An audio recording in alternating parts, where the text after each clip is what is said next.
নমস্কার। পশ্চিমবঙ্গে সরকারি চাকরির ক্ষেত্রে নিয়োগে বড্ড দেরি হয়ে যাচ্ছে।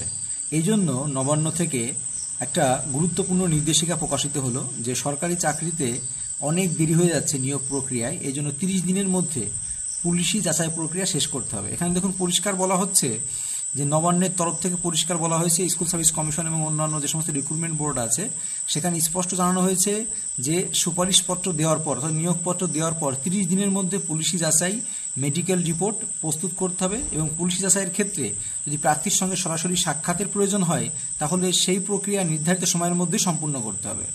নবান্ন সূত্রে এটাও জানানো হয়েছে নিয়োগ প্রক্রিয়া শেষ হলে দ্রুত নিয়োগ প্রশিক্ষণের নির্দেশে পাঠানো, মানে যখনই কমপ্লিট হবে 1 মাসের মধ্যে কমপ্লিট করিয়ে তাকে কিন্তু তার যেখানে নিয়োগ হয়েছে সেখানে তাকে পাঠাতে হবে। কোনো রকম বিলম্ব করা যাবে না। কোনো আধিকারিক যদি অকারণে বিলম্ব করে তাহলে বারবার নিয়ম শৃঙ্খলা ভঙ্গ করে তাহলে তার বিরুদ্ধে শাস্তিমূলক ব্যবস্থা নেওয়া হবে এবং কড়া ব্যবস্থা। অনেকেই জানেন বিভিন্ন কারণে নিয়োগ আটকে রেখে দেয় এবং ডিলে করে, সেটা কিন্তু আর করতে পারবে না।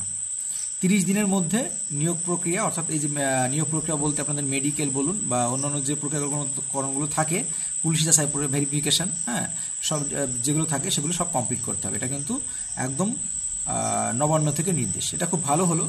নিয়োগ বন্ধ সেটা আলাদা বিষয়, কিন্তু এটা এই উদ্যোগটা খুব ভালো যে নিয়োগ প্রক্রিয়াটা খুব দ্রুত সম্পূর্ণ করার জন্য।